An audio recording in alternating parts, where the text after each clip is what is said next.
And the funny thing is, all of that describes most of the 70 million people who just voted for Donald Trump this week. Most of them don't want to hurt or control anyone.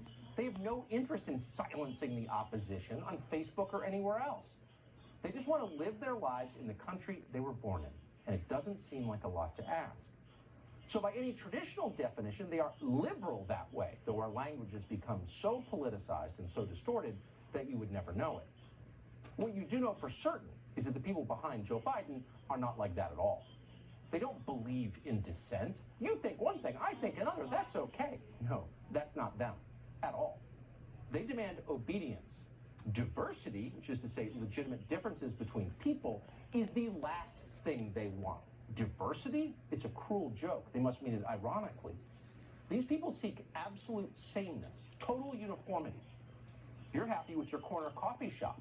They want to make you drink Starbucks every day from now until forever. What? No matter how it tastes. That's the future they promise. Everyone doing the same thing. Now, if these seem like corporate values to you, uniformity is the most basic corporate value, then you're catching on to what's happening. The Joe Biden for President campaign is a purely corporate enterprise. It's the first one in American history to come this close to the presidency. Its values, its slogans, its goals come straight from the HR department. If a multinational corporation decided to create a presidential candidate, he would be a former credit card shill from Wilmington, Delaware. That's exactly what they got. What's good for Google is good for the Biden candidate, and vice versa. We have never seen a more soulless project. They literally picked Kamala Harris as vice president, someone who can't even pronounce her own name. Can't pronounce her own name. An advertising campaign. Can't pronounce her own name. All of this come together in real time. We stood slack-jawed in total disbelief as a man with no discernible constituency of any kind rose to the very top of our political system, as if by magic. With no constituency. How did he do that? How did he? Surprising. Who did it? It's possible Who's even behind that it? Joe Biden himself never convinced a single voter of anything Not one. over the entire duration of the presidential campaign. Absolutely. Not one. Got to be true. But he didn't have to. Joe Biden won the Democratic nomination because he wasn't Bernie Sanders. Where he is today. Because he wasn't Donald Trump, you idiot.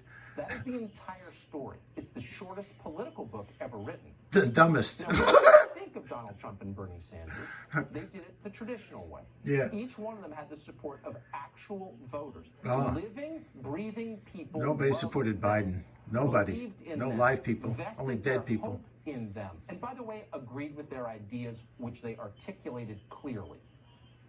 Unlike Trump, it was perfectly clear.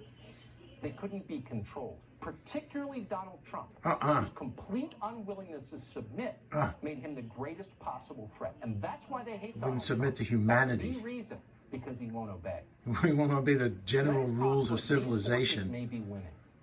We can't say that now. Of course, we would never say that until it is absolutely certain. Yeah, too bad. Cry in your soup. What then? Who will we say really won the election? Oh, we're going to burn the cities. That's what we're going to do. We're going to have socialism tomorrow. The tech companies will have won. The big banks will have won. The Oh, government of China. they don't support the media Republicans. establishment, the permanent bureaucracy, the billionaire class. Oh, they will we have are the won. billionaires. And not in a way. And not the Koch that brothers or democracy what's left of them. promises. With numbers alone, if a single person equaled a single vote, a coalition like that could never win anything. There aren't enough of them. Oh, yeah, 4 million more votes than Trump got, you idiot. And 3 million more for Hillary. Ha ha. They don't have any support at all. Whether you like it or not. Mm-hmm. It's all starting to look a lot like oligarchy at No, this point. oligarchy and the People who Democrats. believe that actually may be in it. So what does that mean for the rest of us? Ooh. Now that corporate America controls everything, which is what they wanted. How about your they can corporations? put history and back off, finally.